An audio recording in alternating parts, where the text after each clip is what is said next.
Audio Jungle।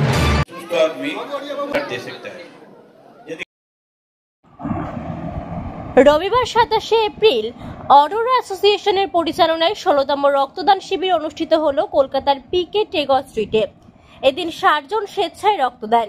উল্লেখযোগ্য উপস্থিতি মন্ত্রী ডক্টর শশী পাজা, তৃণমূল কংগ্রেসের রাজ্য সম্পাদক সঞ্জয় বক্সি, পৌর প্রতিনিধি তারক চ্যাটার্জি এবং বিজয় উপাধ্যায়।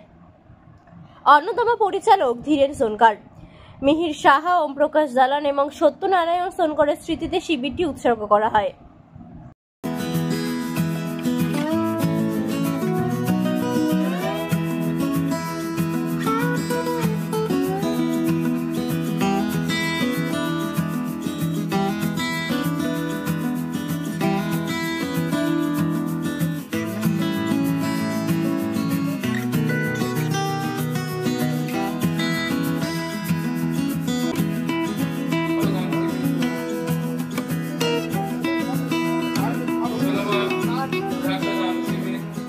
डॉक्टर शशि पाजा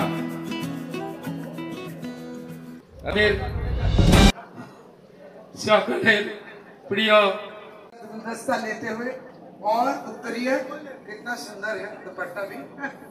बहुत बहुत धन्यवाद इस सम्मान के लिए सुमिता सोनकर जी को। बहुत बहुत धन्यवाद। हमसे छोटी है उनका नाम एसोसिएशन की तरफ से जो है हर साल ये रक्तदान शिविर होती है और खास तौर से जो है अरोरा एसोसिएशन ये गर्मियों में करते हैं जब और भी दुर्लभ हो जाता है कोई भी रक्तदान शिविर करना। मैंने कठिनाई में भी इस चैलेंज को अपना के आज रक्तदान शिविर में करीब करीब 60 लोगों ने ब्लड डोनेशन कर दिया। आज की হচ্ছে এটা অরোরা অ্যাসোসিয়েশন 24 নম্বর ওয়ার্ড জোড়াবাগান অঞ্চলে। আমরা তো চাই এই অঞ্চলেও অনেক এরকম রক্তদান শিবির হয়।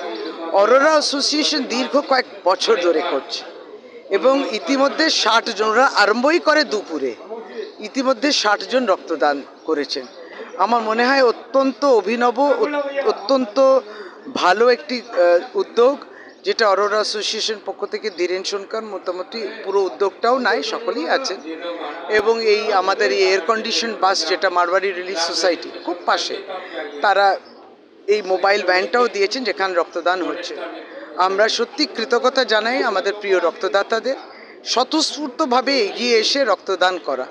আর যেমন বললাম যে এই রক্তদান, এই কর্মসূচি আর ওই রক্তের কোনো ধর্ম হয় না, মানবিকতাই হচ্ছে ধর্ম। হ্যাঁ, এটা এই জন্যে করে তারা, কারণ তারা রক্তদান শিবির করে না, জীবন দান তারা বলেন না, তাতেই ভগবান দিয়ে দিয়েছে। জিন্দগি কেড়ে নেবে, ভবিষ্যৎ কেড়ে নেবে, সমাজকে ভাগাভাগি করবে, সমাজের মধ্যে মানুষ একসঙ্গে থাকুক যারা চান না তারা রক্তদান কি করে করবেন? রক্তদান মর্মটাই বোঝে না। ওদের রক্তদান আগে করতে বলুন, তাহলে বুঝবেন যে জাতি, ধর্ম, ভাষার মধ্যে ফারাক আসে না। আজকে যে রক্ত দিচ্ছে সে কি বলছে যে আমার রক্ত শরীরের অমুক ধর্মের মানুষের হাতেই যাবে, নাকি যে রক্তদান তখন প্রয়োজন তার জীবন বাঁচানোর জন্য সে জিজ্ঞেস করছে যে কার শরীরের রক্ত এটা? তখন তো জিজ্ঞেস করে না। देखिए, सबसे ज़्यादा खुशी है कि बंगाल ऐसा भूमि है जहाँ सब लोग रक्तदान करते हैं। पूरा हिंदुस्तान में एक बंगाल ही है जहाँ हर कैंप ब्लड कैंप होता है। और सबसे ज़्यादा खुशी है इस गर्मी के अंदर जो ब्लड दे रहे हैं, ब्लड की पूर्ति कर रहे हैं, उनका सबसे ज़्यादा अभिनंदन। অরোরা অ্যাসোসিয়েশনের উদ্যোগে এরকম রক্তদান শিবির এর গত বছরও আমরা এসেছিলাম। স্বাভাবিকভাবে এত গরমের মধ্যেও যারা রক্ত দিচ্ছেন, যারা রক্তদাতা গ্রহীতা উভয় সবাইকেই আমি ধন্যবাদ, কৃতজ্ঞতা জানাই। অত্যন্ত মহৎ কাজ অরোরা অ্যাসোসিয়েশন এত সুন্দর একটা আয়োজন করেছেন, তাতে ধন্যবাদ অবশ্যই প্রাপ্য। গ্রীষ্মকালীন রক্ত সংকটের জন্য এই ধরনের উদ্যোগ আমরা যারা রাজনীতি করি তারা তো নিই, কিন্তু শুধু রাজনৈতিক ব্যক্তিরা বা কোনো দলের পক্ষ থেকে যারা করেন সেই সংগঠনগুলোই নয়, সাধারণ সংগঠন, সমস্ত সংগঠনকে এই সময় এগিয়ে আসতে হবে এবং এই ধরনের উদ্যোগকে সমর্থন করে এই ধরনের আয়োজন করতে। রক্তদান শিবিরটা একটা এমন সাবজেক্ট, যত বেশি হবে তত ভালো হবে। মানুষ যারা সুস্থ মানুষ তারা রক্ত দেবে, অসুস্থ মানুষকে বাঁচাবে। আজকে অরোরা অ্যাসোসিয়েশন তারা প্রতি বছরের মতো 16তম বর্ষে তাদের রক্তদান শিবিরের আয়োজন করেছে। আমরা চাইবো তাদের রক্তদান শিবিরের সাফল্য হোক, কারণ মানুষের রক্ত দরকার। এত গরম পড়েছে, গরমের সময় রক্তের একটু ক্রাইসিস থাকে, সেই ক্রাইসিসটাকে মেটানোর জন্য এই রক্তদান, যারা রক্ত দিচ্ছে তাদের প্রত্যেককে আন্তরিকভাবে আমরা শুভেচ্ছা জানাচ্ছি। কারণ আপনারা জানেন যে একটা থ্যালাসেমিয়া যে রোগ, সেই রোগের প্রতিনিয়ত রক্ত লাগে। যাদের ব্লাড ক্যান্সার তাদের প্রতিনিয়ত রক্ত লাগে। তাহলে রক্ত যোগান দেবে কারা? যারা সুস্থ মানুষ তারাই রক্তটা দিতে পারবে। আর আগে মানুষ একজন রক্ত দিলে একজনের কাজে লাগতো, কিন্তু এখন 4 জন মানুষকে বাঁচানো যাচ্ছে রক্ত দিয়ে। তাই যারা রক্ত দিয়েছে আপনাদের চ্যানেলের মাধ্যমে যারা দেখছেন তাদেরকে উৎসাহিত করবো যে আপনারাও এগিয়ে আসুন। কারণ প্রত্যেক মানুষ 18 থেকে 65 বছর বয়স আর 45 কিলো মিনিমাম ওজন হতে হবে, তাহলেই আপনি বছরে 4 বার রক্ত দিতে পারবেন। রক্তদান আমি আজ থেকে না 16 বছর থেকে রক্তদান শিবির করছি।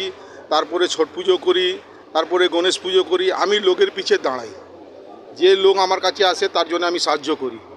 রক্তদানের মতন কোনো দান নেই। যেমনি আমাদের রক্তদান হলো, যেমনি মেয়ের দান হলো, এমনি হলো একটা রক্তদান। বস্ত্র বিতরণ আমি করি, ছট পুজোর সময় ছট পুজো করি, লোকের পিছে আমি দাঁড়াই, গণেশ পুজো করি। এইটাই আমার কাজ আছে, 16 বছর থেকে করছি। আমাদের করছি মিহিরদা সিটিতে ওম প্রকাশ জালান, সত্যনারায়ণ সোনকার। আমার বাবার নাম আছে সত্যনারায়ণ প্রসাদ সোনকার। ভালো লাগছে। আমাদের ব্লাড ডোনেশন প্রত্যেক বছর হয়, এই বছর 16 বছর হয়েছে আর খুবই ভালো মাফিক চলছে। এখন অবধি 50 অ্যাবভ ক্রস করে গেছে। ব্লাড ডোনেট করবো। খুব ভালো সারা পেয়েছে। बहुत अच्छा काम है, रक्तदान सबसे बड़ा काम है। ये कर रहे हैं, ये बहुत अच्छा है, ये सबके लिए अच्छा है। किसी का जान बचता है, ये सबसे बड़ी बात है कि रक्तदान कर रहे हैं, ये सबसे बड़ी अच्छी बात है। और क्या कहें, मतलब इतना अच्छा मेरे बड़े पापा लोग काम कर रहे हैं, ब्लड डोनेट कर रहे हैं पापा लोग। बहुत ये सबसे अच्छा है कि इसके वजह से बहुत जन का जान बच जाता है, तो इसीलिए बहुत अच्छा काम है ये। রক্তদান সবচেয়ে বড় দান, এটা সবার জন্যই ভালো। पढ़ना चाहिए हमें, उनको हम लोग को सम्मान देना चाहिए, उनके हाथों में फूल या गुलदस्ता देना चाहिए, उनको धन्यवाद हम लोग देना चाहते हैं कि आपने इतना कीमती दान चोख राखुन विश्व बार्ता टीवीते, जार सतताई शेष कथा। हैसियत से हम लोग जानते हैं इसका महत्व कितना दूर, कितना